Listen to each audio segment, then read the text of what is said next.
Welcome to Suman TV. ప్రస్తుతం మనతో పాటు ఉన్నారు సైకాలజిస్ట్ డాక్టర్ సూర్యతేజ గారు. సార్ నమస్కారం. నమస్కారం సార్, పేరెంటింగ్లో ఒక తండ్రి అండ్ తల్లి అంటే ఒక అమ్మాయి అయితే అమ్మాయికి ఎలాంటి ప్రొటెక్ట్ ఆర్ ఎలాంటి కేర్నెస్ తల్లి ఇవ్వాలి, ఒక అబ్బాయి అయితే తండ్రి ఎలాంటి ప్రొటెక్ట్నెస్ అండ్ కేరింగ్ ఇవ్వాలి, ఎలాంటి మంచి మాటలు ఒక తండ్రి చెప్పాలి, ఒక అమ్మాయి అయిందనుకోని తల్లి పరంగా తను ఎలాంటి మాటలు చెప్తే బాగుంటుంది? యూజువల్గా ఇది సహజంగా నేచర్కి తెలిసిన విషయం. మీరు ఆ ఫ్యామిలీస్ అబ్జర్వ్ చేస్తే తెలుస్తుంది. అబ్బాయి అనగానే వాళ్ళ అమ్మతో ఎక్కువ కనెక్టివిటీగా ఉంటుంది, ఓకే. అమ్మాయి అనగానే వాళ్ళ ఫాదర్తో ఎక్కువ కనెక్టివిటీ ఉంటుంది. ఇక్కడ ఇది బ్యాలెన్స్ చేయగలగాలి. ఫాదర్ లవ్ అండ్ ఎఫెక్షనేటెడ్గా వాళ్ళ డాటర్తో ఉండడం వల్ల అన్నీ షేర్ చేసుకోగలుగుతుంది. ఓకే. వాళ్ళలో కంప్లీట్గా వీళ్ళ లైఫ్లో వాళ్ళ లైఫ్లో ఏం జరుగుతుందో అని అండర్స్టాండింగ్ ఉంటుంది. లైక్ మెయిన్ ఎక్కడ అంటే స్కూలింగ్ లైఫ్లో వెళ్ళి వచ్చాక ఏం క్లాసెస్ జరిగాయి, నీకు ఎంతవరకు అర్థమవుతుంది, ఫ్రెండ్స్తో ఎలా ఉంటున్నావు, నీకేమన్నా లోటుగా జరుగుతుందా, అందరితో బాగుండగలుగుతున్నావు, ఈ ఈ ఒక్క 5 to 10 minutes కాన్వర్జేషన్ వాళ్ళకి చాలా రిలీఫ్ని, చాలా కాన్ఫిడెన్స్ని ఇస్తారు.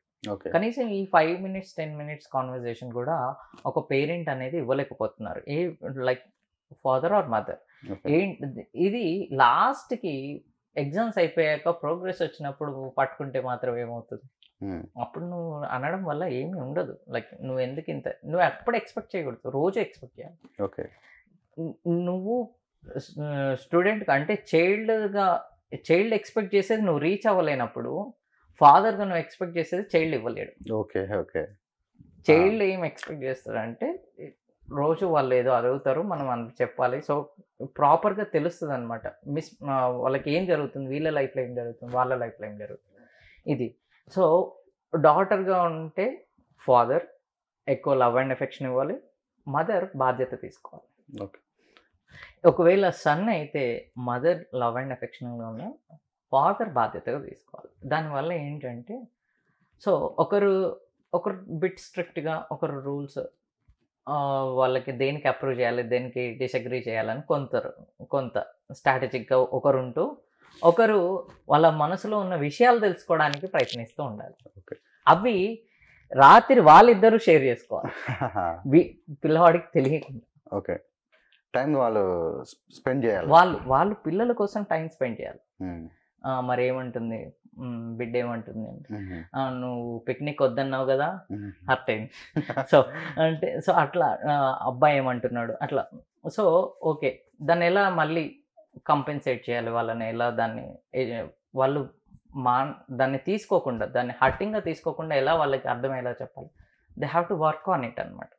అంటే యుక్త వయసులో ఆడపిల్లలు యుక్త వయసు వచ్చేటప్పుడు తల్లి ప్రాముఖ్యత ఎలా ఉంటుంది, అండ్ యుక్త వయసులో కొడుకు వచ్చేటప్పుడు తండ్రి ప్రాముఖ్యత ఎలా ఉంటుంది? మెయిన్ నన్ను అడిగితే నేను ఇంతకుముందు కూడా చెప్పినట్టుగా వాళ్ళు చూసింది నేర్చుకుంటారు. ఓకే. సో ఒకవేళ ఫాదర్కి ఏమన్నా అలవాట్లు ఉన్న చేత పిల్లలకి కాగ్నిషన్ అంటే వాడికి ఊహ వచ్చే లోపల అవన్నీ తీసేయాలి, అవేవి వినపడకూడదు, కనపడకూడదు. దానివల్ల ఫాదర్ ఏమన్నా చెప్పినా రిసీవ్ చేసుకోగలుగుతారు. ఓకే. ఫాదర్ చేసేవన్నీ చేస్తూ నువ్వు నేర్చుకోవాలి, నీకు స్కూల్కి పంపాను, నిన్ను చేశా అంటే లేదు, బికాస్ ఫాదర్ రోల్ మోడల్గా ఉంటాడు. అవును. నువ్వు రోల్ మోడల్ని వదిలేసి ఏవో మిగతా స్టోరీస్ చెప్తే they will not receive it. And mother also in the same way. చిన్న విషయాలకి కుమిలిపోయి ఏడవడం, ఇట్లా కార్నర్ కూర్చొని బాధపడడం, ఇవి చేస్తుంటే she will also take it as granted. Okay, ఇలా చేయొచ్చు, ఇలా బతిలాడించుకోవచ్చు, ఇలా మనం అలగొచ్చు, ఇలా ఏడవచ్చు, ఇది ఒక డిఫెన్స్ తెలియకుండానే వాళ్ళు తీసుకోవడం జరుగుతుంది. తల్లి నుంచి డాటర్ అడాప్ట్ చేసుకుంటుంది, ఫాదర్ నుంచి కొడుకు అడాప్ట్ చేసుకుంటాడు. అండ్ ఇవి ఎవరు బయటికి ఎప్పుడు రానివ్వరు, తెలియదు. అవును. ఆ సిచ్యువేషన్ వచ్చేదాకా తెలియకుండానే సహజంగానే కొంత జెనెటిక్స్గా వస్తుంది. దాన్ని ఈ బిహేవియర్తో ఇంకా మనం దాన్ని పొల్యూట్ చేయకూడదు. అవునవును. సో ఈ జాగ్రత్తలు ఖచ్చితంగా తీసుకోవాలి. అవును. ఇలాంటి కొన్ని సిట్యుయేషన్స్ కూడా జరుగుతాయి. అవును. నాకు రీసెంట్‌గా జరిగింది చాలా చాలా బాధ కలిగించే విషయం ఏంటంటే, వాళ్ళ ఫాదర్ ఆల్కహాలిక్. హ్మ్. ఆ అమ్మాయి 6థ్ క్లాస్. హ్మ్. వాళ్ళ మదర్ ఆల్రెడీ సైకియాట్రీలో మెడిసిన్ తీసుకుంటుంది డిప్రెషన్ కోసం. ఎందుకంటే ఫాదర్ ఆల్కహాలిక్ కాబట్టి. ఓకే. దురదృష్టవశాత్తు ఆ అమ్మాయి సూసైడ్ చేసుకుంది. ఓహ్! సారీ. ఒక 1 మంత్ తర్వాత మళ్ళీ వాడే మహిళ మా దగ్గరకొచ్చింది. ఆ డిప్రెసివ్ మహిళ మళ్ళీ వచ్చింది. ఆమె సింప్టమ్స్ అన్నీ మళ్ళీ ఫస్ట్‌కెళ్ళిపోయినాయి. హ్మ్. ఏంటమ్మా ఏంటి మళ్ళీ ఏంటి కేస్ మొదలుకొచ్చింది ఏంటంటే, సార్ మా బిడ్డ చచ్చిపోయిందన్నారు. ఓహ్! బిడ్డ చచ్చిపోవడం ఏంటి? ఎందుకు ఏమైందంటే, మా ఆయన తాగుతాడు సార్. మా బిడ్డ 2, 3 సార్లు చెప్పింది. హ్మ్. బావిలో దూకింది సార్ అని. అంటే చూడండి ఇక్కడ అంటే పిల్లలకి గూడా దేన్ని దేన్ని దేన్ని క్యాచ్ చేయాలో తెలవదు. ఇప్పుడు మనము +18 అని ఎందుకు పెడతాం? అడల్ట్ సీన్స్ ఉంటాయండి. అడల్ట్స్ వాళ్ళు చూడాలి. అవును. అడల్ట్ సీన్ కంటెంట్ లేదా కొంత నాన్ వర్బల్ వల్గారిటీ. అవును. హ్మ్. ఇవి యూజ్ చేస్తారు అని నాన్ పార్లమెంటరీ యూజ్ చేస్తారని. ఇప్పుడు అది చూపియడం వల్ల తప్పేంటి అనంటే ఏం చెప్తారు? ఏంటి అంటే దానివల్ల తప్పు. అది కరెక్టా రాంగా వాళ్ళకి గ్రహించే శక్తి ఉండదు. జడ్జిమెంట్ చేసుకోలేరు వాళ్ళు. అందుకనే చూపియకూడదు. వాళ్ళకి ఏదైనా చూపించాలంటే అది మనం ఆల్రెడీ చూసింది అయి ఉండాలి. దాంట్లో ఏ విధంగా ఆలోచించినా మంచే కనపడాలి. అటువంటిది వాళ్ళకి చూపించగలగాలి. అటువంటిదే వినిపించగలగాలి. అప్పుడే వాళ్ళు ఒక కార్నర్‌లో చూడగలుగుతారు. తర్వాత వాళ్ళు ఎదిగాక వ్యత్యాసం చూడగలుగుతారు. కానీ చాలామంది తెలియకుండా రాంగ్ పేరెంటింగ్ అంటే ఇది. నేను మొన్న సినిమాకెళ్ళాను. Animal cinema. చిన్న చిన్న పిల్లల్ని పట్టుకొని వచ్చారు. యానిమల్ సినిమాకి అంత క్లియర్‌గా and they are corporates. They are like software. They know వాళ్ళని చూస్తే అర్థమైంది. దే ఆర్ వెల్ ఎడ్యుకేటెడ్ అని. I don't know how come they bought them to theatre. దాని నుంచి వాళ్ళు ఏం రిసీవ్ చేసుకోవాలి? They don't know. They cannot interpret ఏది కరెక్ట్ ఏది రాంగ్ అని. సో ఇలాంటి కంటెంట్ చూపించి అది చేయకూడదు అంటే తప్పు, మనది తప్పు. అండ్ నీ మొబైల్ అబ్యూస్ కూడా అదే జరుగుతుంది కదా. మొబైల్లో ఏం చేస్తున్నారు అని దే కెనాట్ వాళ్ళు ఏం చూడట్లేదు. ఇప్పుడు సరే కొంతమంది సార్ నేను థియేటర్కే తీసుకుపోను సార్ మా అబ్బాయిని, ఎప్పుడు ట్యాబ్ ఇస్తా అంటారు. అలవాటు చేస్తున్నారు. ట్యాబ్ ఇవ్వడం వల్ల ఏం చేస్తుంది నీకు ఎలా తెలుసు? అందులో మాత్రం యానిమల్ సినిమా రాదు, లేకపోతే ఇంకేమన్నా రావా? వేరే కూడా చూడొచ్చు, ఏవైనా చూడొచ్చు. సో కొంత పేరెంటింగ్ అనేది ఎప్పుడు కొంత వాళ్ళు అబ్జర్వ్ చేస్తూ ఉండాలి. కొంతమందికి ఎన్ని బ్యారియర్స్ ఉన్నా కానీ అది సర్టెన్ పీరియడ్ వరకు వాళ్ళు ఖచ్చితంగా వాళ్ళకి టైం కేటాయించారు. కొందరు వదిలిపెడతారు కూడా. ఇంకా కొన్ని ఇప్పుడు కొన్ని కేసెస్ వదిలిపెట్టినా కానీ వాళ్ళు బాగుంటారండి. ఇప్పుడు 5 years అబ్బాయి, నేను 6 years అబ్బాయి పొట్లాలు కట్టడం చూసారు. మీరు చాలా మంది చూసారు. ఇప్పుడు మీరు అన్నట్టు కొన్ని ఆ రెస్పాన్సిబిలిటీ తీసుకుంటారు చాలా కేసెస్. ఇప్పుడు అంత మాత్రాన అతనికి అంత మెచ్యూరిటీ ఎలా వచ్చిందంటే, అంటే నీరు అనేది ఏంటంటే పెరిగిన అట్మాస్ఫియర్ కావచ్చు, వాతావరణం కూడా కావచ్చు కదా. స్లమ్ లోనే పెరుగుతారు వాళ్ళు. కానీ అయినప్పటికీ కూడా పానీపూరి ఏదో అమ్ముతూ వాళ్ళ పోషణ చూసుకునే అంత దాంట్లో ఉంటాడు. అంటే బాధ్యత అని కనపడవచ్చు. అది చెప్పలేం. అది తనకు వచ్చింది, అది అడాప్ట్ చేసుకున్నాడు. అదే అబ్బాయి దగ్గర అదే ఇంకొక 1 year ఎక్కువ అబ్బాయి పానీపూరి తిని వెళ్ళిపోతాడు. అదే చెప్పాను కదా, అడాప్ట్ చేసుకోవడము. ఈ స్లమ్ లో ఉండే పూర్ పీపుల్ కి అది అడాప్ట్ చేసుకోవడం వచ్చింది.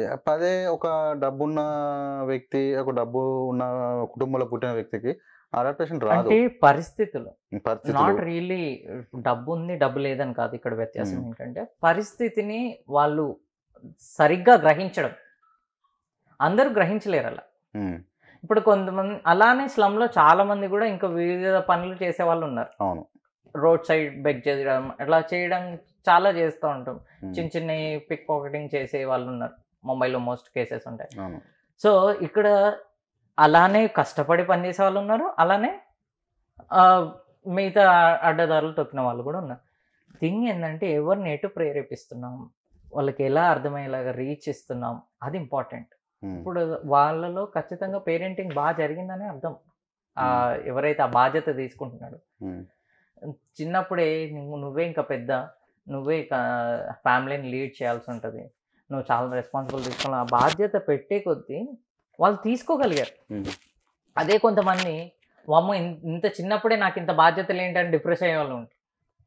కొంతమంది ఏమవుతుంది, రోజుకి నేను ఎంతో కొంత సంపాదిస్తా, నాదైతే నడుస్తుంది అన్నట్టుగా ఆ మోడ్ ఆఫ్ యాటిట్యూడ్, ఆ యాటిట్యూడ్ ఇంపార్టెంట్. వాళ్ళని ఆ విధంగా ట్రైనప్ చేయడం ఈజీగా వాళ్ళని ఏదైనా అప్పుడు వాళ్ళు ఏదైనా సాధించగలుగుతారు. ఇది అది అని కాదు. పెద్ద పెద్ద ఎయిమ్స్ ఇచ్చి అనవసరమైన బర్డెన్ ఇచ్చి ఇదే కా అదే కా అంటే it's not wrong. Me passion ఏంటి, వాళ్ళ స్కిల్ ఏంటి, ఈ స్కిల్ అసెస్మెంట్ అని ఉంటుంది. స్కిల్ అసెస్మెంట్ చేస్తాం, వాళ్ళ స్కిల్ని గుర్తించి దానికి తగ్గ ప్రోత్సహించాలి, పుషింగ్ ఇవ్వాలి. పుషింగ్ లేకపోతే వాళ్ళు రాదు. సచిన్ టెండూల్కర్ అంత తక్కువ ఏజ్లో ఎందుకు వెళ్ళాడు అంటారు? వాళ్ళ పుషింగ్ అండ్ బ్యాక్ పుషింగ్, వాళ్ళ మదరు ఫాదరు. సచిన్ తెలుసుకున్నాడు ఆయన ప్యాషన్ ఏంటి అని. తను తెలుసుకుని వాళ్ళ ఫాదర్ మదర్ చెప్పడం వాళ్ళు ప్రోత్సహించారు. ఆ ప్రోత్సాహం లేకపోతే ఎవరు ముందుకు రాలేదు. అండ్ ఆ గ్రహించే తత్వం కూడా కావాలి. అవును, నేను దేనికోసం నేను ఏం చేయగలను, బాగా ఏ విషయాల పట్ల నేను బాగా దాన్ని పర్ఫామ్ చేయగలను అన్న విషయం వాళ్ళకి తెలిసి ఉండడం చేత దాన్ని ఎవరైనా ఇంకా ప్రోత్సహిస్తూ ఉంటారు. బాగా చేస్తున్నాడు. ఇప్పుడు మీరు చూడండి, గ్రౌండ్కి వెళ్తాం, ఒకడు వాలీబాల్ చాలా బాగా ఆడుతున్నాడు, అసలు ఆ టీంని గెలవనీయట్లేదు, ఒక పాయింట్ కూడా గెలవనీయట్లేదు, ఏ బాల్ వచ్చినా స్పైక్ చేస్తున్నాడు, టక్క టక్క టక్క. మనకు ఆబ్వియస్లీ వీళ్ళు అప్రిషియేట్, ప్రతి ఒక్కరు వద్దన్నా కానీ దగ్గర పోయి ఒకసారి భుజం తట్టి చాలా బాగా ఆడుతున్నాను ప్రోత్సహిస్తారు. అప్పుడు పేరెంట్స్ కూడా చేస్తారు. కానీ ఆ ప్యాషన్ని వాళ్ళు ఏది ఉందో అది గ్రహించడానికి ఫస్ట్ పేరెంట్సే ఎక్కువ ఇనిషియేటివ్ తీసుకోవాలి, కొంత టీచర్స్ నెక్స్ట్. ఓకే సార్, ఇంకా ఈ పేరెంటింగ్ ఇలా పేరెంటింగ్ ఎంత బాగున్నా కానీ కొందరు యుక్త వయసుకు వచ్చేసరికి మేల్ ఫీమేల్ ఆడ మగ తప్పు చేస్తూ ఉంటారు. అంటే ఏ విధంగా అంటే నేను అది తప్పని నేను చెప్పడం లేదు, కానీ లవ్ అనేది అందరికీ తెలిసిందే. ఈ లవ్లో చూజ్ చేసుకునే వ్యక్తి కానీ ఇటు ఫీమేల్ నుంచి మేల్, మేల్ నుంచి ఫీమేల్ చూజ్ చేసుకునే విధానం కూడా చాలా తప్పు చేస్తున్నారు. అయితే నిజానికి చెప్పాలంటే ఈ ఉన్న టీనేజ్లో వీళ్ళు డైరెక్ట్గా చూజ్ చేసుకోవడం జరగట్లేదు. కొంత ఫ్రెండ్స్ పుషప్ జరుగుతుంది మోస్ట్ కేసెస్లో. నేను జనరలైజ్ చేస్తే చాలా కేసెస్లో సడన్గా స్ట్రైట్గా ఆ అమ్మాయిని చూసి నచ్చే వాళ్ళకి చాలా తక్కువ మంది. అరే నిన్ను చూస్తుంది, అరే నిన్ను నవ్వుతుంది అన్నట్టు గర్ల్స్ని బాయ్స్ని వీళ్ళు రేస్ చేసి వాళ్ళలో ఆ థాట్ ప్రొవోకింగ్ చేయడం చేత యాక్చువల్గా దానివల్ల వీళ్ళు ఫన్ పొందుతారు. చూస్తున్నారేమో అనే అపోహలో కూడా ఫ్లేమ్స్ అని అప్పుడు జనరేషన్ నుంచి వస్తుంది, 90s కిడ్స్ ఎక్కువ ఫ్లేమ్స్. ఇప్పుడు స్టిల్ హ్యాపెనింగ్. థింగ్ ఏంటంటే ఈ ఫ్యాక్టర్స్ ఎక్కువ వాళ్ళని కనెక్టివిటీ అవడానికి అండ్ కొంత సాంగ్స్, సినిమా, మూవీస్ ఎక్కువ మూవీస్లో కూడా చూపించడం ఏంటంటే దో 6th క్లాస్ 7th క్లాస్కే బాయ్ ఫ్రెండ్ ఉంటున్నాడు అని మూవీస్లో చూపించినప్పుడు వై నాట్ అని ఇక్కడ అనుకునే ఛాన్సెస్ ఎక్కువ ఉన్నాయి. వై నాట్ అని అవి ఇప్పుడు ఒక కంటెంట్ చూపిస్తున్నా అంటే అది రాంగ్గా అవుతుంది అని కూడా చెప్పగలగాలి, లేదా తప్పు అవుతుంది దానివల్ల మంచి అవుతుంది అని కూడా చెప్పగలగాలి. ఆ కంటెంట్ చూపించి వదిలేయడం వల్ల ఏం అంటే అది ఎలా రిజల్ట్ అవుతుందో చెప్పలేము. కొన్ని మూవీస్ వచ్చాయి ఇవి రాంగ్ కంటెంట్, అంటే ఇది కరెక్ట్, ఈ వేళ వెళ్ళాలి, ఇది కరెక్ట్ అని చెప్పేసి ఇంత వచ్చినా కూడా వీళ్ళు మారిన దాఖలు కూడా లేవు. అంటే సేమ్ అదే కుక్కతో ఒక వంకర అన్నట్టు సేమ్ అదే. ఇప్పుడు చాలా మంది అర్జున్ రెడ్డిని చూసి ఆ యాటిట్యూడ్ మెయింటైన్ చేసుకోవాలని చాలా మంది ట్రై చేశారు. ఓకే, సో మిస్టర్ పర్ఫెక్ట్ చూసి చాలా మంది ఆ యాటిట్యూడ్ మెయింటైన్ చేయాలని ప్రయత్నించారు. థింగ్ ఏంటంటే పర్సనాలిటీస్ నచ్చడం, ఆకర్షితమై ఇంప్లిమెంటేషన్ అనమాట, వాళ్ళని ప్రొజెక్ట్ చేసుకుంటారు. అలా ఇలా ఉంటే బాగుంటుంది, ఇలా ఉంటే. సో ఇదంతా అడాప్టేషన్ ఒక రకంగా.